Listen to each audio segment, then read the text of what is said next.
지혜와 지식은 다르다. 이게 굉장히 중요한 겁니다, 여러분. 그죠? 지혜와 지식이 달라요. 지식은 노력해서 얻을 수 있어요. 뭐 공부를 많이 하면, 그죠? 책을 많이 읽고, 또 내가 수고하면 얻을 수 있어요. 그러나 지혜는 공부를 많이 한다고 가질 수 있는 게 아니에요. 아무리 지식이 많은데도 지혜가 없으면 그 지식은 뭐 돈 버는 데는 좀 도움이 될지 모르겠어요. 근데 정말 내 삶의 퀄리티를 바꾸지는 않아요. 오히려 그 지식이 자신을 불행하게 만드는 경우가 많아요. 자, 지혜는 노력으로 주어지기보다는 하늘로부터 임하는 것입니다. 현대인들의 약점이 무엇이죠? 지식은 많으나 지혜가 부족하다. 오늘 여러분 전부 다 우리 주변에 일어나는 일들이 다 그거예요. 자세히 보세요. 지식은 많은데 지혜가 부족해요. 오늘 우리 시대를 지성사회라 그래요. 뭐 엄청난 고학력 시대예요. 뭐 요즘 박사도 웬만하면 다 박사예요. 네. 지식은 양적인 것이라면 지혜는 질적인 것입니다. 예.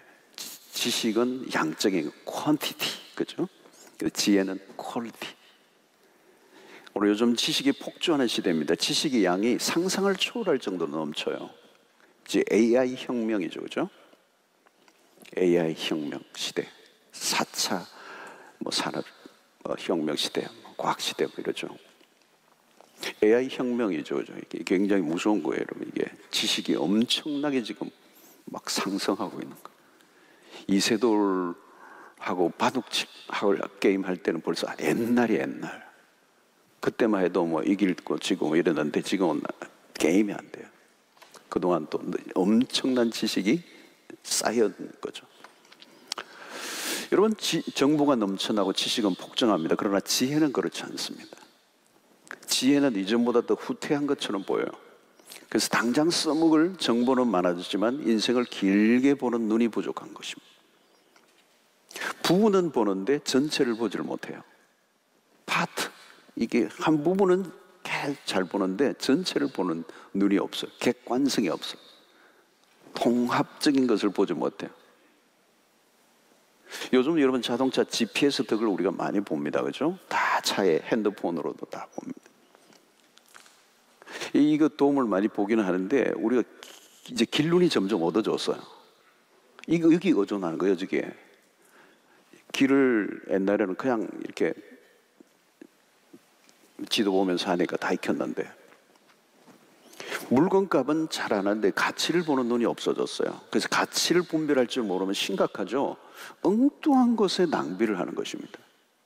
그리고 진짜 쏟아야 할 곳에는 인색한 삶을 사는 거예요. 낭비와 헌신이 엇갈리는 겁니다. 헌신해야 할 곳에 헌신하지 않고 엉뚱한 곳에 낭비를 해버리는 거예요. 인생이 불행해지는 것이죠. 자, 잠언서에서 여호와를 경외하는 것이 모든 지혜의 근본이라고 그랬죠. 하나님을 아는 게 지식의 근원이다. 이 지식은 지혜를 말하는 거예요. 이 말은 뭐냐면 하나님을 알지 못하면 지혜를 얻을 수 없다는 말씀입니다. 하나님을 알면 지식들도 지혜와 연결이 돼요. 내가 알고 있는 지식이 하나님을 아는 순간 지혜와 연결이 되는 거예요. 그런데 하나님을 알지 못하면 지식은 지식으로만 있는 겁니다. 지혜로 연결이 안 돼요. 하나님 없는 지식은 인생을 어디로 이끌지 알 수가 없어요. 지식으로만 우리의 삶은 미래를 알 수가 없는 것입니다. 그래서 지식이 나를 불행하게 만들 수도 있다는 거죠. 그래서 지혜가 빠진 지식은 방향을 잃어버립니다. 오늘날 시대가 그래요, 여러분. 중세기를 지내서 이제 계몽주의라는 시대가 있었죠. 그 시대를 지나면서 인간의 이성, 그죠? 계몽주의 시대는 인간의 이성이 가장 중요한 자리에 있어요. 하나님의 자리에 이성이 들어가고 인간의 이성. 그런데 그 이성이 더 이상 설 자리가 없어요, 지금. 후기 지금 우리 이 시대에. 그래서 더 이상 인간의 지성을 의지할 수 없는 일들이 많이 일어나는 거예요. 그 이성이 손을 드는 거죠. 그게 다원주의가 찾아온 거예요. 제가 몇 주 전에 설교한 적이 있습니다. 이성으로 답이 없는 일들이 너무 많은 거예요. 결국 하나님을 모르면 세상적으로 아무리 잘나도 결국은 어리석음을 드러낼 수밖에 없는 것입니다. 그러나 하나님을 알면 알수록 지혜는 더 깊어져가는. 피조물은 창조주와의 만남을 통해서만 진정한 지혜가 나오게 되어 있습니다. 하나님을 바로 알고 하나님으로부터 내가 지음을 받았다는 것을 알 때 비로소 눈이 열리기 시작합니다. 내가 피조물이라고 하는 것을 아는 게 매우 중요해요. 하나님을 알 때 내가 누구인가를 알잖아. 그분은 창조주고 나는 피조물이다. 이 피조물이라는 말은 뭘까요? 인간의 한계를 인정해야 된다는. 인간은 인간이에요. 하나님이 아니에요. 신이 아니란 말이죠. 여기에서부터 지혜의 삶이 시작이 되는 것입니다. 하나님을 알면 나를 알 수가 있습니다. 나를 아는 것과 하나님을 아는 것은 분리되어 있지 않다는 거예요. 그래서 우리가 하나님을 아는 그 지식이 중요하다. 그래서 하나님을 알아야 된다. 하나님을 아는 여행이다. 우리 신앙은 하나님을 알아가는 게 우리 신앙의 핵심이다. 이건 날마다 얘기하는 거예요. 하나님을 알면 알수록 거기에서 내가 누구인가를 알 수가 있는 거예요. 하나님을 모르면 인간을 모르는 거예요. 나를 모르는데 거기서 무슨 지혜가 나올 수가 있겠습니까? 자, 나의 삶이 하나님으로부터 주어지는 것이다 라는 것을 인정하는 게 중요해요. 이 출발, 근원을 알아야 된다는 거예요. 하나님을 알면 인간의 한계를 인정하게 됩니다. 그때부터 바로 이제 지혜가 시작이 되는 거예요. 하나님으로부터의 지혜가 그때부터 하나님을 의존할 때부터 이제 공급이 시작이 된다는 거예요. 자기의 한계를 인정하고 그 안에서 최선을 다하는 삶. 나에게 주어진 것에 최선을 다하는 삶. 이제 그것이 이제 지혜의 삶이죠. 오늘 이 본문은 어떤 귀인이 왕위를 받아오려고 먼 나라로 떠날 때 10사람의 종에게 공평하게 한 문화씩 나눠준 것으로 이야기가 시작이 돼요. 자, 그리고 나중에 돌아와서 결산을 하게 되죠. 첫째 종이 가져와요. 10문화를 남겼습니다. 그때 주인이 10꼴을 차지하게 상을 주죠. 5문화를 남긴 자에게도 5꼴을 차지하도록 이렇게 주는 것입니다. 각각 자기가 충성한 분량대로 영광과 특권이 주어지는 것을 의미하죠. 여기서 고를 차지한다는 말은 다스리는 권세를 줬다는 거예요. 자, 이 문화는 당시의 화폐로는 가장 큰 액수로서 결코 작은 돈이 아닙니다. 한 문화라는. 그래서 이 문화, 한 문화씩을 공평하게 나눠줬다는 이 말은 기회를 공평하게 줬다는 의미가 되는 거죠. 문화를 줬다는 말은 기회를 줬다. 기회를 공평하게 한 문화씩 줬다는 거예요. 사랑하는 성도 여러분, 하나님은 언제나 우리에게 기회를 주시는 분이시다. 기회를 주세요. 사람들은 자신의 위치에서 하나님을 평가하는데, 그러나 하나님은 평가를 받으실 분이 아니에요. 하나님은 모든 사람들에게 공평하게 기회를 주시는 분이시다 라는 사실을 우리가 받아들여야 돼요. 각자가 받은 내용은 다를 수 있어요. 다를 수 있어요. 그 사람이 받은 것과 내가 받은 게 다를 수 있어요. 그러나 하나님의 편에서는 공평하게 주신 거예요. 모든 것을 우리는 물량적으로 자꾸 생각하는데요, 그러면 하나님의 공평을 이해할 수가 없어요. 물량적인 것, 그것은 평가하기가 쉽지만 질적인 것들은 평가하기 어렵습니다. 그래서 우리가 생각하기에는 하나님은 공평하지 않다라고 생각할지 모르지만 하나님의 편에서는 각 사람에게 공평하게 기회를 주시고 있는 거죠. 자, 가만히 보십시오. 어떤 사람은 돈은 있는데 건강이 없어요. 건강은 있는데 어떤 사람은 돈이 없어. 건강도 있고 돈은 있는데 뭐가 또 다른 게 없어요. 없어요. 어떤 것은 있는데 어떤 것은 없는 것이죠. 그래서 어떤 사람은 어떤 부분에서는 굉장히 풍족하지만 어떤 다른 부분에는 굉장히 힘든 삶을 살아가요. 이런 것은 여러분 사람마다 다 차이가 있어서 그래 평가하기 사실 어려워요. 누가 좋은가 나쁜가를 평가하기 어려워요. 그런데 문제는 뭐냐면 불행한 사람은 없는 것에 초점을 맞춰요. 불평하는 사람들을 보십시오. 항상 없는 것에 초점을 맞추고 힘들어합니다. 내가 가지고 있지 않는 것에 초점을 맞추면 어떻게 되죠? 불행해집니다. 불평이 나오는 것이죠. 왜 나에게는 저 사람이 가진 게 없을까? 근데 그 사람이 가지고 있지 않는 것을 내가 가지고 있다는 것을 인식하지 않는 거죠. 내가 가지고 있지 않는 것에 초점을 맞추는 것입니다. 그러면 원망과 불평에서 빠져나올 수가 없어요. 그러나 내가 가지고 있는 것, 하나님이 주신 것에 초점을 맞추면 감사가 나올 수가 있어. 오늘 이 밤에 여러분들이 거기에 눈을 뜨시는 은혜가 있기를 바랍니다. 그 눈이 열려야 되는 거죠. 그러니까 지혜란 뭐냐면 나에게 준 기회를 기회로 알아보는 눈이 있어야 된다는 거예요. 그게 지혜예요, 지혜. 그러니까 나는 아무것도 없다. 그건 거짓말이에요. 하나님이 나에게 주신 게 있다는 거예요. 오늘 여기의 특징이 뭐예요? 한 머나씩을 다 줬어요. 예.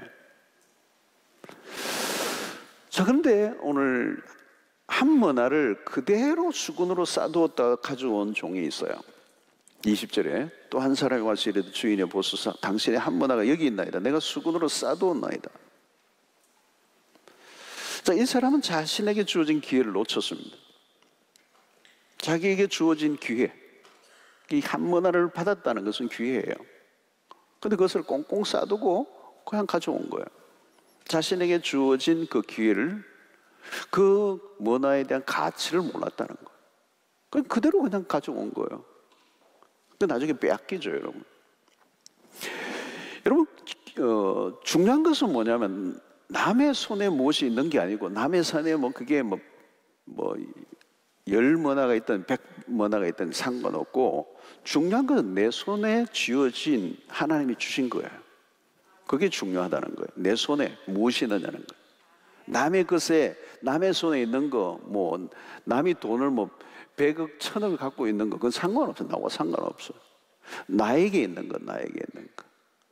남이 어떤 거를 가지고 있느냐 중요한 게 아니라 나에게 주신 게. 그러니까 초점은 하나님이 내게 주신 것이 뭐냐는 거죠. 여기에 눈을 떠야 된다는 거예요. 그게 지혜라는 거예요. 여러분, 내가 지금 가지고 있는 내 삶에 어떤 것이든 그것은 어쩌다가 내게 걸린 게 아니고 하나님이 허락하신 것이다. 여러분, 하나님은 어떤 분이신가 하면 공평하신 분이라는 거죠. 여러분, 세상에서 우리가 경험하는 것 중 하나는 불공평입니다. 불공평. 어느 세상이나 불공평하죠. 공평하지 않는 사회에서 우리가 살아가는 경험이 많고 그때 힘들죠, 여러분.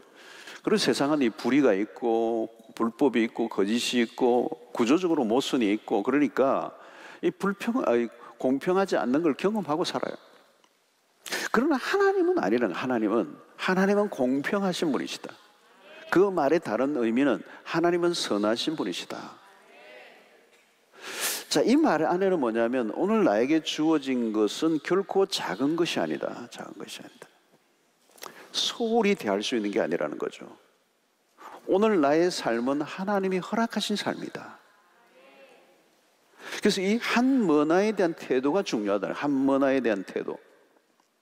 그 한 머나를 귀중히 여기고 그것으로 최선을 다하는 삶이 중요하다는 거예요. 여러분, 불행한 삶은 뭐예요? 자신이 가지고 있는 것에 대한 가치를 모르고 사는 겁니다. 가치를 모르는 거죠. 여러분, 그렇잖아요. 여러분. 건강이 귀중한 줄 모르고 있다가 잃고 난 다음에 그 가치를 뒤늦게 알죠. 평소에는 내가 이렇게 걸어다니고 다 알아듣고 호흡하고 맛을 느끼고 냄새를 맡고 오감이 살아있고 작동하고 이걸 그냥 의식하지 않아요. 그죠? 오늘도 이렇게 여러분 교회 와서 예배를 드리고 이 코로나 이 난리판에도 여러분들이 이렇게 건강하게 와서 예배를 드리고 찬양을 하고 웃고 이게 뭐예요, 여러분? 이게 우리가 평소에는 모르게 지나가는데 이게 얼마나 가치 있는가, 그죠? 여러분, 젊을 때는 젊음의 귀중함을 잘 몰라요. 나중에 알아요. 나중에. 그때 여러분, 좋은 시력을 가지고 있을 때 그것의 가치를 제대로 인식을 못해요. 나중에 깨닫죠. 돋보기 끼고 그때 성경 좀 많이 읽을 걸. 눈 좋을 때 침침해가지고, 침침해서 시력이 좋을 때는 성경 안 읽고 게임만 하다가 눈 다 잃어버리고 나중에 책을 읽으려고 하니까 책이 막 안 들어오는 거예요. 여러분, 코로나19를 지나면서 우리가 경험하는 게 뭐냐면, 이전에 누렸던 작은 행복들, 그때는 몰랐어요. 그때 하나님이 주신 일상이 얼마나 축복 속에 살았던가를 우리는 그때는 몰랐어. 그죠? 잃어버리고 난 다음에, 지나고 나니까 지금 오는 거예요. 평범한 일상이 얼마나 행복한 건가. 그죠? 마스크 안 쓰고 살 때가 얼마나 좋았는가. 난 요즘도 마스크 쓸 때마다 너무 힘들어, 너무 힘들어. KF94 이거 얼마나 힘든지 모르겠어. 이거 언제 봤냐, 언제 봤냐, 언제 봤냐. 지난번에 마당에서 보니까 우리 애기들인데 이거 쓰고 있는데 눈물이 나. 애기들 이거 씌워놨는데 이게 진짜 기가 막혀. 여러분, 우리가 마음껏 모여서 예배를 드리고 소그룹으로 모이고 그게 얼마나 좋았나요? 얼마나 좋았나요? 허깅하고 악수하고 그죠? 지금은 친구를 만나기도 힘들고 뭐 거리두기 몇 사람 마음대로 갈 수도 없고, 예배드리다가 옆에서 누가 캐치하면 탁 인상 쓰고 마음대로 재채기도 못하고, 그리 참다 보니까 더 그냥 자꾸 나오고. 그때는 알지 못했어요, 여러분. 마음대로 우리가 마음껏 할 수 없었던 그 날들이 얼마나 귀중한 거지. 그때 주어진 것들이 예사로운 게 아니고 너무도 놀라운 것들이고 하나님의 축복이요, 선물이요, 행복이요, 기쁨이었는데 그 가치를 모르고 살았잖아요. 그때 감사한금 드렸어요? 할 생각이 없어요. 일상인 줄 알았지. 그게 그냥 주어지는 줄 알았죠. 모두가 누리는 것 줄 알았죠. 요즘 여러분 결혼식 하는 젊은이들이 얼마나 힘들어요, 여러분. 제안을 하니까 그 일생에 한 번밖에 없는 결혼식인데, 그죠? 사람을 마음대로 초청할 수도 없고 말이죠. 진짜 힘든 거예요. 장례식도 마찬가지. 장례식도 요양원에 들어가 있는 어른들, 부모님들 얼굴 한번 보지도 못하고 마지막 그냥 이별. 보통 문제가 아니에요. 보통 문제. 여러분, 우리는 보통 때는요 대체적으로 무관심하게 보내요. 이 한문화 별거 아닌 거라고 생각하는 거예요. 여기 무슨 대단한 게 있겠느냐는 거죠. 아니에요, 여러분. 중요한 것을 중요하게 여기지 못하고 살아갔다는 거죠. 그게 우리가 지금 요즘 많이 느끼는 거잖아요. 우리의 일상의 작은 것도 그저 주어진 것이 아니고 하나님의 은총이었구나. 당연한 것을 당연한 것으로 여기며 지나치지 말아야 된다는 거예요. 여러분, 코로나 지금 빌 게이츠가 이번에 한 말이 그거잖아요. 코로나를 지금 끝내는, 지금 포스트 코로나를 지금 통과하고 이제 극복하는 걸로 지금 인류가 정신없는데, 다음에 올 코로나는 지금 전혀 준비를 못하고 있다는 거예요. 다음에 또 온다는 거잖아요. 지금 다음에 올 거는 준비도 지금 빠져나가기도 힘든데 다음 올 걸 누가 준비해요? 다음에 올 때도 2년 이상 끌고 가면 어떡하겠어요, 이러면 인류가. 인류가 그걸 준비해야 된다는 거잖아요. 빌 게이츠가 지금 얘기한 거죠. 여러분, 우리는 이 작은 것에 무관심하게 여기고 말이죠. 소홀히 여기고 여기에 대해서 감격이 없고 감사가 없고 그 가치를 모르고 산다. 그죠? 여러분, 우리가 이 풍요의 시대를 잘 알잖아요. 여러분, 오늘 시대가 풍요로운 시대예요. 풍요의 극치를 진짜 요즘 인류가 이렇게 풍요로울 때가 없었어요, 여러분.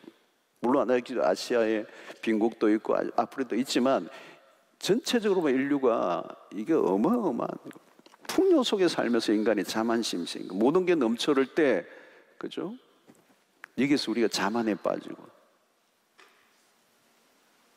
그게 코로나를 보내면서 우리 안에 얼마나 이 인간의 자만심이 컸느냐는 거죠. 그죠? 배가 부른 거죠. 교만하고 하나님 없이도 살 수 있을 것처럼 큰 소리 치고, 오늘 인류의 문명이 뭐 엄청난 그냥 첨단을 달리고 있고, 인간이 뭐 그냥 우주선을 타고 이제 가고, 이 라오디게아 교회 모습이죠. 나는 부자라 부족한 게 없다, 이 자만의 태도. 여러분, 이 지나친 소비주의, 이것도 우리에게 지금 이 코로나가 가져다 준 하나의 메시지거든요. 지나친 소비주의,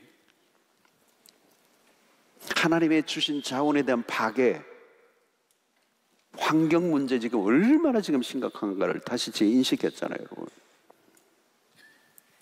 이 풍요의 시대에 우리는 막 끝도 없이 쓰레기를 만들어내고 끝도 없이 생산해내고 쓸데없는 것을 막 무차별하게 그냥 생산해내고 끊임없이 우리는 소비하고 쓰레기는 끝도 없이 나오고,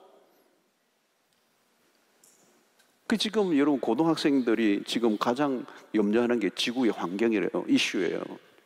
왜냐하면 우리 자녀들이 살아갈 미래 세대, 이게 현실적으로 다가올 문제거든 지금. 이게 이 풍요의 시대 너무 많은 것에 풍요에 치여가지고 작은 것에 대한 감사와 감격이 다 사라져. 그래서 어떤 시대보다 풍요로운 시대면서도 어떤 시대보다 사람들이 불만족을 느끼고 결핍을 느끼는 시대, 역설적이죠. 그래서 작은 것의 감사보다 작은 것에 불만을 느끼는 거예요. 원망과 불평은 내가 가지고 있는 것에 대한 가치를 모를 때 일어난다는 거예요. 가치를 안다는 가치. 왜 낭비를 하는 거죠? 가치를 모르니까. 여러분, 우리의 공동체의 가치를 아는 거, 이게 복이에요, 여러분. 나에게 있는 가정의 가치를 아는 거, 그게 지혜고. 내가 살아있다는 것이 얼마나 큰 축복이요, 그 살아있다는 것 자체가 내 인생에 주신 하나님의 기회라고 하는 사실. 여러분, 젊은 날에는 이 생명의 기준을 잘 모르죠. 건강의 기준을 모르죠. 막 야식 막 하고 막 그냥 튀긴 거, 막 탄수화물 없어서 못 먹는다, 밤을 새우면서. 이 밤에도요, 이 해운대 도로에 막 새벽에 보면요, 제가 새벽에 나올 때 보면 막 그 새벽에 잠도 안 자고 오토바이를 타는데 막 지나가는데요, 몇 대가 같이 뭐냐면 초스피드로 지나가는 거예요. 폭주족들 고개 운전을 하는데, 야, 저 친구들은 목숨이 몇 개 있나? 목숨이 몇 개 있는 것처럼 생각하는 거예요. 자기가 그 오토바이 사고 나면 죽는 거예요. 근데 그냥 막 고개 운전을 하는 걸 보면 자기의 생명이 몇 개 있다고 생각하는 거예요. 사고 나면 끝이에요. 생명은 하나밖에 없어요. 근데 몇 개 있는 줄로 아는 거예요. 하나밖에 없어요, 하나밖에. 근데 막 살잖아요. 나중에 후회하죠. 생명의 귀중함을 모르니까. 미련함이 오는 거예요, 미련함. 나의 가지고 있는 생명의 가치를 모르니까 막 하는 거예요, 막 하는 거예요. 여러분, 병원에서 오랫동안 투병 생활을 하는 성도들의 고백을 들어보십시오. 지금 나에게 작은 건강이라도 있다는 게 감사하다는 거예요. 나에게 있는 것에 대한 귀중함을 깨닫는 것과 그것에 대한 감사, 이게 얼마나 중요해요. 자, 하나님은 오늘 이 비유를 통하여서 우리에게 일종의 테스트를 하고 있는 거죠. 내가 가진 것을 어떻게 사용하느냐를 보시는 거예요. 내가 가지고 있는 것을 어떻게 사용하느냐. 한 머나를 가지고 10머나를 남기고 5머나를 남기니까 10머나를 주는 거예요. 10고를 맡기는 거예요. 이 말은 뭐냐면, 있는 것, 지금 내가 가지고 있는 것을 어떻게 다루느냐는 거예요. 지금 나의 나중에 주어질 것 말고 지금의 상황, 지금에 주어진 조건, 지금에 주어진 나의 어떤 자원, 내가 가지고 있는 환경, 내가 가지고 있는 모든 포지션, 이것을 어떻게 사용하고 있느냐, 그걸 본다는 거예요. 어떤 사람은 좋은 상황이 주어지면 무엇을 하겠다, 그거 아니에요. 코로나19 상황이고 모든 게 어렵지만 그럼에도 불구하고 지금 내가 할 수 있는 일을 찾는 거, 이게 중요하죠. 어떤 사람은요, 코로나 지나고 나서 뭐 해보지, 그게요 지금 2년이 돼버렸어요. 코로나 끝나면 뭐 해보지, 2년이 지나가 버렸어요. 2년의 세월이라고 해서 다시 돌아오지 않아요. 2년이라는 시간은 다시 오지 않아요.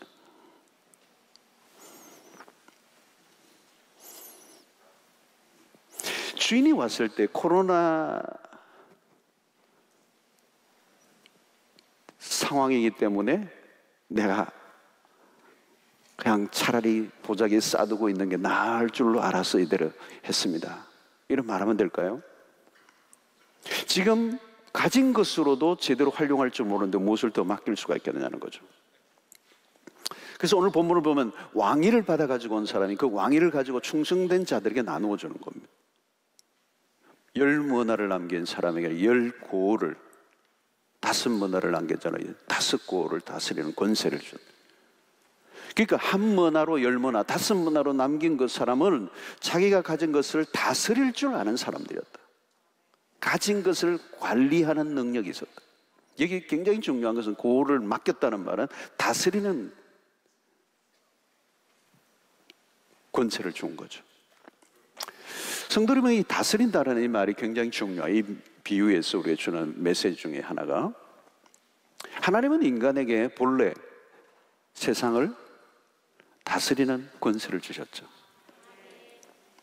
그러나 범죄함으로 이 다스려야 할 인간이 피조물의 다스림 안에 들어간 거예요. 이 저주가 뭡니까? 저주는 딴 게 아니에요. 다스림을 받는 삶이에요. 다스리지 못하는 거예요. 지배를 받는 겁니다. 그게 저주입니다. 내가 다스릴 수 없는 일들이 많이 일어나는 게 저주의 형태예요. 여러분, 이 지금 코로나19는 뭐예요? 우리가 못 다스리잖아요. 그 인류가 어떤 면에서 질병이라는 전염병이라는 저주 아래 있는 거예요. 못 다스리잖아요. 우리가 통제가 안 돼요. 그래서 뭐 백신도 개발하고 했지만 2년의 세월 동안에 지배를 당한 거예요. 우리는 완전히 코로나의 지배를 당한 거예요. 우리가 하고 싶은 것들이 할 수 없어요. 다 족쇄에 묶여버린 거죠. 뭐 어디 가고 싶어도 마음대로 못하고, 모든 게, 이게 저주의 형태예요, 여러분. 인간이 통제할 수 없는 일들이 일어나는 거예요. 그게 자주 일어나면 어때요? 그게 인류를 저주 아래 있게 하는 거예요.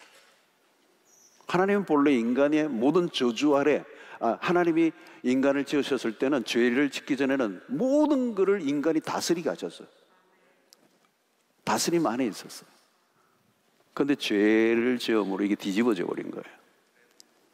여러분, 왜 죽음이 저주입니까? 내가 생명을 통제할 수 없어요. 내가 통제할 수 없어요. 내가 다스릴 수 없으니까 저주가 되는 거예요. 그런데 여러분, 복음의 능력이 무엇입니까? 그 지배를, 그 다스림을 벗어나게 한 거예요. 우리를 지배하는 것으로부터 우리를 이끌어내신 거예요. 그게 복음의 능력이에요. 예수 그리스도가 오셔서 공생애 동안에 하신 게 뭡니까? 병자들을 고치시고 마귀를 쫓아내시고 죽은 자를 살려내시는 거, 바람과 파도를 잠잠하게 하시는 거, 이게 뭐예요? 다스리시는 거잖아요. 모든 걸 다스리시는 그분이 오신 것이죠. 그게 바로 하나님의 나라가 시작이 됐다는 걸 의미하는 거예요.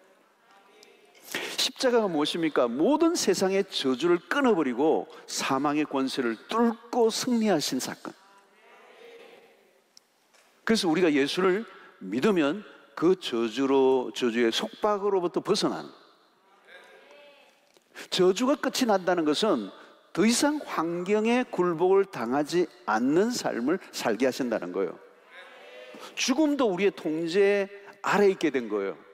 그래서 고린도 전서 15장에 사망한 너희 군 쏘는 것이 어디 있냐 막 명령하잖아요, 여러분. 왜? 우리가 부활의 능력을 얻었기 때문에. 죽음이 우리를 더 이상 지배하지 못한다는 거예요. 예수 믿는 사람도 육체적인 죽음은 찾아와요. 그러나 그것이 영원한 멸망으로 가는 길이 아니고 영생으로 가는 관문이에요, 그리스도인들에게. 그러므로 죽음이 우리를 다스리지 못해요. 그래서 우리는 장례식 때 어때요? 찬송을 부르죠. 장례식 때 예수 믿는 사람들은 어떻게 죽었던 예수 믿는 사람이라면 호상이에요, 호상. 할렐루야. 더 이상 그 죽음이 우리를 지배하지 못해요. 부활의 능력이 있기 때문에.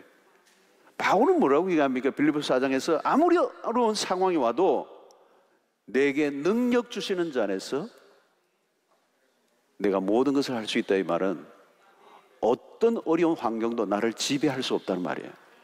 왜냐하면 내게 능력 주시는 그분이 그 모든 환경을 이기도록 하시는 힘을 나에게 계속 공급해 주시기 때문에 지배를 당하지 않는다는 거예요. 여러분, 그래서 이 그리스도를 믿는 순간 우리가 상황의 통제 안으로 들어가지 않아요. 그래서 뭐예요? 환난 중에도 즐거워하나니. 환난에 무릎을 꿇지 않고 십자가로 맞서서 이긴다는 거예요. 그래서 로마서 8장에서 우리에게 찾아오는 모든 어려운 일들이 다 와도 그리스도 안에서 넉넉히 이기느니라, 그렇게 얘기하죠. 바로 이게 다스리는 삶이라는 거예요. 여러분, 지혜가 무엇입니까? 찾아온 기회를 기회로 사용하는 것이고, 그 다음 뭐예요? 주어진 것들을 다스릴 줄 아는 권세를 가지게 된다는 거예요. 자기에게 주어진 영역들을 잘 다스리는 사람이 지혜가 있는 사람이에요. 지혜는 무엇으로 나타나요? 다스림에서 나타난다는 거예요. 그런 사람은 자연히 자신의 영역이 넓어질 수밖에 없어요.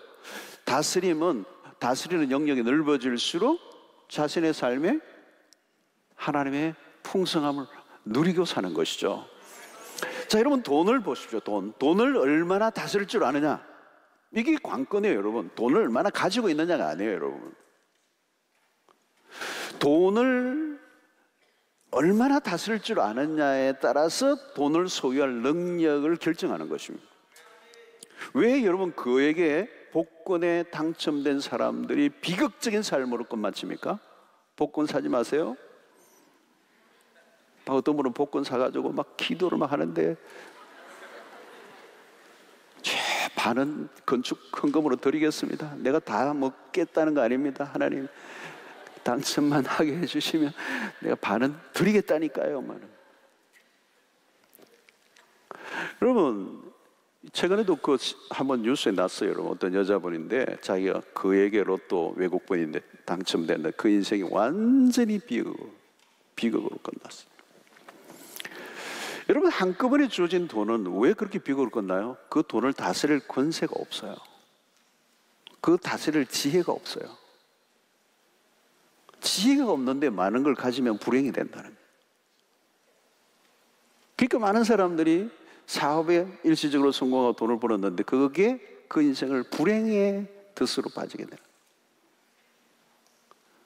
어쩔 수 없이 비극으로 끝나요. 여러분, 많은 것이 좋은 게 아니에요. 다스릴 수 있어야 좋은 거예요. 적당한 지혜가 없는데 그 적당함을 넘어설 때 문제가 된다는 거예요. 여러분, 돈을 버는 것도 어렵지만 그것을 지키는 게 어렵죠. 지키는 것보다 더 어려운 거 뭔지 아세요? 돈을 그냥 간수하는 것도 어려워요. 여러분, 돈 안 가지고 계셔서 모르시죠? 돈을 억수로 많으면 지키는 거 어려워요. 여러분, 건물 그 조물주 위에 건물주라고 그래도 건물주더라도 여러분 건물이 요즘 쉽지 않아요. 그것도 어려워요. 근데 여러분, 지키는 간수하는 것보다 더 어려운 게 뭐예요? 돈을 잘 쓰는 거예요. 그래서 저는 돈을 잘 버는 사람은 많이 봤어요. 그러나 번 돈을 잘 쓰는 사람은 보기 쉽지 않아요. 희귀해요. 그러니까 결국 여러분, 잘 쓰지 못하면 잘 벌어도 소용없습니다. 번 돈으로 도리어 불행해져요. 자기만 불행한 게 아니라 주변 사람까지 불행합니다. 자, 돈을 버는 것은 지식으로 가능해요. 그러나 잘 쓰는 것은 지혜로만 가능합니다. 돈을 잘 쓸 줄 아는 게 물질을 다스리는 능력이에요. 물질을 다스릴 줄 알아야 쓸 수가 있어요. 쓸 수가 있어요. 우리 교회뿐만 아니라 이 도시의 여러 교회들, 다양한 형태의 교회들, 또 우리 한국 교회, 또 세계 교회, 또 선교적 상황을 보면 정말 한계 상황에 빠진 게 많아요. 여러분들 개인의 삶도 마찬가지겠지만 많은 것을 빼앗아간 것 같아요. 그렇죠? 많은 사람들이 기회를 잃어버린 거죠.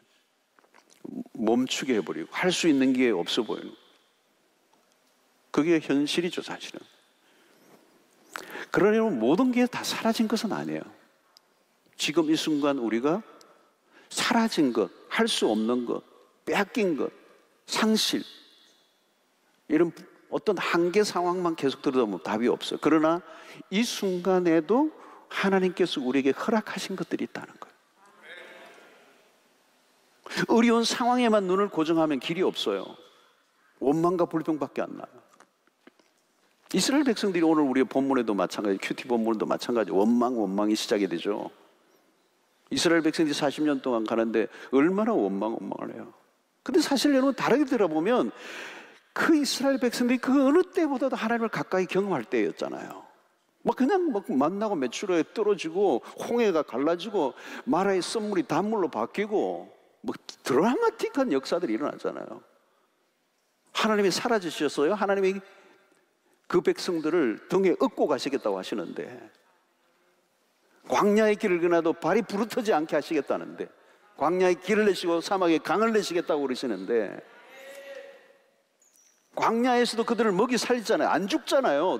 하나님이 매일 만나고 메추라를 먹이 살려시잖아요. 불기둥과 구름기둥으로 인도하시잖아요.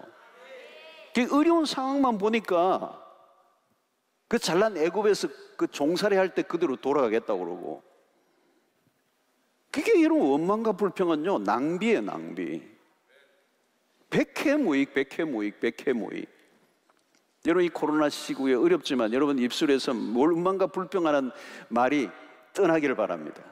아무 도움이 없어요. 아무 도움이 일어나지 않아요. 여러분 감사해야 돼요. 주어진 것, 그래도 하나님이 다 빼앗아가지 않았어요. 때로는 많은 것들을 잃어버렸었다 할지라도 하나님이 분명히 우리의 손에 쥐어준 게 있단 말이에요. 저도 그걸 보고 있어요. 목회 연실을 보면 때로는 정말 오늘 이 코로나 상황이 한국교회 전체를 어둡게 하고 힘들게 하지만 그래도 하나님이 이 일을 통해서 하실 일이 있다는 걸 제가 보아요. 여러분 2000년의 기독교 역사를 보십시오. 2000년의 기독교 역사 속에 이런 전염병이 없었겠습니까? 1세기에도 여러분 로마 시대도 몇 번 있었어요. 중세기도 마찬가지고 2000년의 기독교 역사 속에 전염병 다 통과해 왔어요. 그런데 여러분 많은 제국이 넘어지고 무슨 별게 다 사라지고 무너져도 교회는 지금까지 2000년 역사 속에 지금까지 왔잖아요. 여러분 최고의 백신 중에 백신은 예수 백신이거든요. 그거 맞은 사람은 안 죽는다니까. 다른 거는 소멸되는데 예수 백신 맞은 사람은 죽는 것 같은 안 죽어. 부활의 능력이 그 안에 있는 거예요. 나이롱 신자는 죽어요. 사쿠라는 죽는다고. 근데 진짜는 안 죽어. 진짜의 예수 백신을 제대로 맞은 사람은, 십자가의 복음이 가슴에 꽂힌 사람은 전염병 아니라 할아버지가 와도 안 죽어요. 안 죽어. 그래서 교회는 지금까지 2000년 동안 살아왔다니까. 더 정결해지고 더 거룩해지고 더 강력해지고 더 순수해지고 더 본질에 집중하고. 두려워할 게 없어요. 자꾸 이제 상황을 보니까 두려워하는 거예요. 잃어버린 것만 자꾸 보니까 속이 상하고. 너 손에 쥐어준 게 있다는 거예요. 너에게 한 문화를 준 건 작은 게 아니라는 거예요. 여러분 지금의 상황에서 어떻게 반응하느냐가 참 중요합니다. 지금 이제 이제 위드 코로나와 포스트 코로나로 이제 그 지금 가는 길목에 있겠죠. 지금 우리가 지금 중요해요, 여러분. 상황이 좋아지고 난 다음이 아니라는 거예요. 지금이 중요해요. right now, 지금이 중요해요. 하나님은 없는 자에게 막연히 부어주시는 분이 아니에요. 밑 빠진 독에 막 그냥 물 붓는 그런 하나님이 아니에요. 그건 낭비예요. 하나님은 없는 자에게 막연히 주시지 않는다. 필요한 자에게 그걸 주셔요. 필요한 자에게, 그 가치를 인정하는 자에게, 그 가치에 눈을 뜬 자들에게, 그것을 잘 감당하고 있는 사람에게 더 많은 걸 주신다는 거예요. 물은 있는 자는 받겠고 없는 자는 그 있는 것도 빼앗기리라. 원리예요, 원리. 최악의 상황에서도 최선을 다하는 삶, 그게 믿음의 삶의 모습이라는 거. 요셉이 이런 대표적 요셉. 그는 갈수록 상황이 최악으로 가잖아요. 가족 잃고 형제 잃고 이국에 팔려가고 나라로도 잃어버리고 모든 게 멈추고 그가 할 수 있는 게 아무것도 없어요. 노예로 팔려버렸어요. 한 문화마저도 빼앗긴 것 같아 보입니다. 그러나 그는 보디발의 집에서 일을 하게 되죠. 미래를 알 수 없는 외국인 취업자로서 일용직과 같은 곳에 들어갑니다. 앞을 알 수 없어요. 그러나 자신의 주어진 일에 최선을 다하죠. 그러니까 어떻게 돼요, 여러분? 그에게 10문화를 맡기죠. 10구호를 맡기는 거예요. 다시 말하면 애굽을 다스리는 권세를 요셉에게 주잖아요. 요셉을 보세요. 다 빼앗겼어요. IMF 두 번 맞는 것과 같은 거예요. 모든 게 다 사라져버렸어요. 자기 주변에 다 잃어버렸어요. 노예가 됐어요. 이국에서. 그 사랑하는 아버지도 볼 수 없고 생이별을 했어요. 절망해요. 그런데 보디발의 집에서 그 작은 것 가지고 그 노예직에서 최선을 다하잖아요. 감옥 들어갔어도 그 자기에게 주어진 그 역할을 하죠. 그런 환경을 이긴 사람이에요. 그 애국을 다스리는 권세를 주신 거죠. 너 보니까 더 맡겨도 하겠네. 그렇게 어려운데도 얼굴 안 붉히고 잘하는 거 보니까 더 큰 거 맡겨도 하겠네. 여러분, 아무것도 없는 상황에서도 영의 눈을 뜨면 감사할 수 있어요. 없는 게 아니라 있어요. 예수님은 한 소년이 가져온 오병이어를 손에 들고 감사기도를 드리죠. 감사기도. 수천 명이 있는 곳에서 오병이어는 아무것도 아닌 것 같아 보이지만, 그러나 주님은 그 보잘것없는 오병이어를 보잘것없는 것으로 보지 아니하시고 그것을 통하여서 5천 명을 먹여도 남을 수 있는 가치를 보시고 감사하며 하나님께 기도를 드렸는 거예요. 지금 우리가 어려운 때를 지나고 있지만 여러분, 나에게 있는 게 무엇인지를 보십시오. 남들은 초라하게 볼 줄 모릅니다. 그러나 자세히 보세요. 내가 가진 것의 가치를 발견해야 돼요. 그것을 소중히 여기십시오. 나에게 지금 건강이 있으면 건강을 감사하십시오. 자신이 가진 신앙에 대한 감사를 해보세요. 이 어려운 가운데서도 이런 좋은 공동체를 주신 하나님께 감사를 해보세요. 가장 안 좋은 것은 어려울 때 자기 자신에 대한 연민이에요. 연민. 괜히 자신을 불쌍하게 바라보는 거예요. 그리고 우울해지는 거예요. 그러나 여러분, 관점을 바꾸면 이런 어려운 시기를 통하여 나의 자만심을 다루시고 하나님을 더 간절하게 의지할 수 있게 하셨다면 지금의 상황은 축복인 것입니다. 우리는 너무 풍요로운 세상에서 모든 기준이 물량적인 것으로 바뀌었어요. 우리 자신의 힘으로 충족을 시키려고 동분수주했습니다. 우리도 모르게 이 물량주의 세상을 쫓다가 하나님으로부터 멀어진 이런 시간을 통하여 우리를 다시 하나님께로 더 가까이 가도록 이끄시는 하나님의 부르심. 세상적으로는 부족함이 많아졌지만 영적으로는 풍성해질 수 있는 시간입니다. 그래서 여러분, 요즘 여러 가지 통계를 내는데요. 한국의 통계를 내니까 어떤 분들은 코로나 한 몇 퍼센트, 많은 퍼센테이지는 아니에요. 10몇 %가 20% 이내던데, 그분들은요 코로나 이전보다 훨씬 더 신앙이 깊어졌다는 거예요. 여러분들이 그런 줄로 믿습니다. 가능하죠. 이런 것만 있는 게 아니에요. 얻은 것이 많아요. 그분들은 뭔가를 발견한 거예요. 코로나를 통과하면서. 붙들 것은 예수밖에 없네. 자랑할 것도 예수밖에 없네. 우리가 무엇을 의지하겠어요? 여러분? 무엇을 의지하겠어요? 여러분, 하나님이 우리에게 지금 가지고 있는 것에 대해서 어떤 태도를 가지고 사는가를 보시고 넥스트, 그 다음을 하나님이 계획하고 계십니다. 지금 우리가 할 일이에요. 지금 우리에게 주어진 것들이 무엇인지를 점검하고 우리의 삶에 초점을 맞춰야 합니다. 그동안 우리의 삶이 너무 방만했어요. 속도 조절이 잘 안 됐어요. 산만해서 힘을 쏟아야 할 곳에 쏟지 않고 엉뚱한 곳에 우리의 에너지를 뺄 때가 많았어요. 구분이 잘 안 됐던 거죠. 우리 안에 세상적 야망들을, 그죠? 허영심을 다 이게 걸러내는. 그래서 기본으로 돌아가라. 기본으로 허황된 꿈을 내려놓고 본질을 붙잡아라. 그것을 말씀하는 것이죠. 그래서 시간이 흐르면 이제 뭐 얼마 있지 않아서 코로나 팬데믹 상황이 끝나겠죠. 다시 일상으로 돌아갈 거예요. 그죠? 돌아가겠죠. 근데 지금 중요한 이 시기를 어떻게 보내냐. 코로나 때문에 망했다고 원망하고 지나면 더 혹독한 시간이 다가와요. 코로나 상황은 지나가요. 그 다음이 문제예요. 다른 세상이 오는 거예요. 지금 다른 세상이 오고 있어요. 너무 많이 변했어요. 사람들의 심리적 구조, 사람들의 가치관까지, 문화까지, 추구하는 삶의 방식까지, 라이프 스타일까지 미세한 변화가 아니에요. 어마어마한 변화예요. 코로나 이후의 세상은 너무 많이 변할 거예요. 준비가 안 된 상태에서 맞이하면 더 어려운 일이 닥칠 수가 있어요. 저는 목회자로서 코로나 이후에 대해서 기도를 많이 해요. 코로나를 지날 때는 막 긴장하고 막 이렇게 했는데 지나고 난 이후가 어려워요.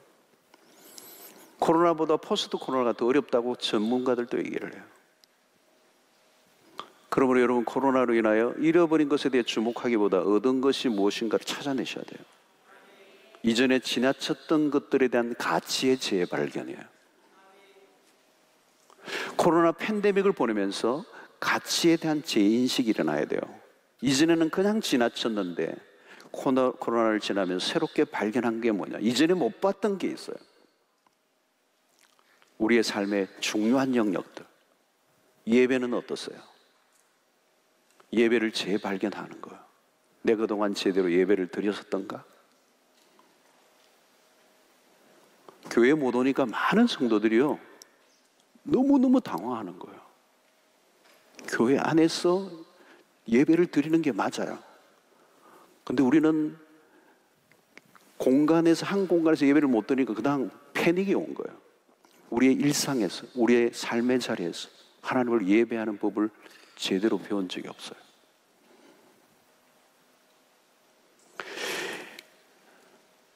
하나님과의 관계는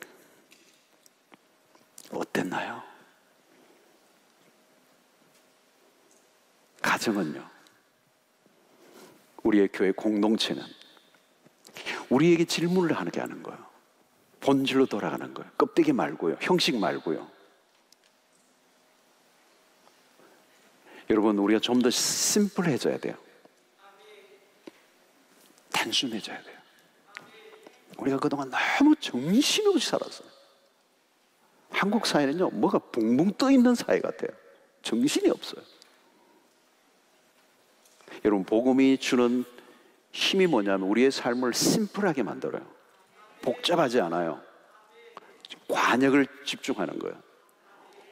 우리의 인생이 그렇게 길지 않아요. 하나님이 살라고 하신 삶을 살아야 돼요.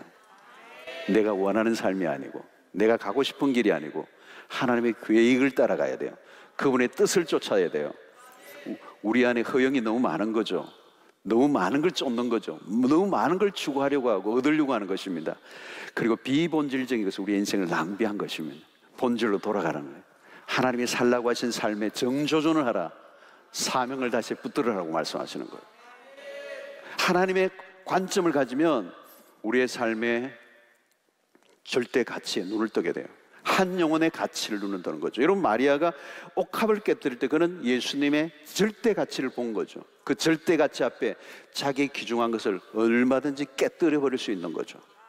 가룟 유다는 뭐예요? 예수님을 따르는 제자지만 예수 그리스도가 누구인지 몰랐어요. 가까이 있다고 다 하는 게 아니에요. 보는 것에 따라 낭비냐 헌신이냐가 갈라진 것이죠. 예수님은 한 마리를 위하여 99마리 양을 두고 들에 찾아나는 목자를 통하여 한 마리의 가치를 알려주신 거죠. 그 가치에 눈을 뜰 때 그게 가능한 것입니다. 여기에서 낭비와 헌신이 구분되는 것. 우리의 삶을 낭비할 것인가, 헌신하며 살 것인가. 하나님의 관점을 가지지 않으면 분별이 안 돼요. 분별이 안 되면 가치를 볼 수 없어요. 가치를 구별하지 못하면 내 인생은 곤두박질을 치는 거예요. 복된 인생을 살 수가 없는 겁니다. 오늘 여러분들이 기도하는 건데, 혹시 코로나 이전에 내가 보지 못했던, 그래서 이 시간을 지나면서 우리의 눈을 뜨게 하신 부분들이 분명히 있을 거예요. 이전에 내가 귀중하게 여기지 않았는데 이게 얼마나 소중한 것인지, 하나님이 나에게 주신 얼마나 놀라운 기회인지를 다시 깨닫고 바른 태도를 가지고 그 일에 집중할 때 하나님께서 코로나 이후에도 내 삶을 통해서 또 다른 세기를 열어주실 줄로 믿습니다. 이제는 우리가 한 번도 가보지 않은 길로 우리를 이끄실 것입니다. 나에게 지금 주어진 것들의 눈을 새롭게 뜨셔야 돼요. 하나님이 주신 기회로 가득 차 있다는 것. 원망과 불평하지 마시고 감사로 반응해 보세요. 모든 것은 기회예요. 지금도 하나님이 일하고 계시고 살아계신 분이고, 그분은 공평하신 분이고 선하신 분이시고, 우리에게 주신 것을 통하여 무엇인가를 이루기를 원하시고 우리의 반응을 보기를 원하시는 하나님이에요. 오늘 내 삶의 부정적인 관점에서 소극적으로 움츠러들지 말고 적극적으로 반응하시고, 하나님이 우리에게 주신 그 삶의 기회를 하나님의 선용하여 갈수록 더 풍성해지는, 더 맡기고 더 맡겨 우리에게 주어진 상황을 다스리는 자로 살아가는 은혜가 여러분들에 있게 되기를 축원합니다. 하나님의 왕국을 여러분을 통해서 이루시길 원하시는데, 코로나가 지나는 가운데도 하나님은 여전히 당신의 왕국을 펼쳐가시는데, 이 왕국에 함께 이 권세를 나누고 사용할 줄 아는 하나님의 종들을 찾고 있는 것입니다. 여러분, 오늘 그동안 움츠러 있던 분들이 계신다면 가슴을 펴시고 지금 이 순간에도 일하시는 그 하나님과 함께 동력하는 여러분들이 되시기를 바라고, 코로나 이유가 아니라 코로나의 상황 속에서도 여전히 나에게 주신 것을 귀중하게 여기고 그 가치에 눈을 뜨고 거기에 여러분들의 삶을 아낌없이 바치면 하나님께서 놀라운 일을 행하실 줄로 믿습니다.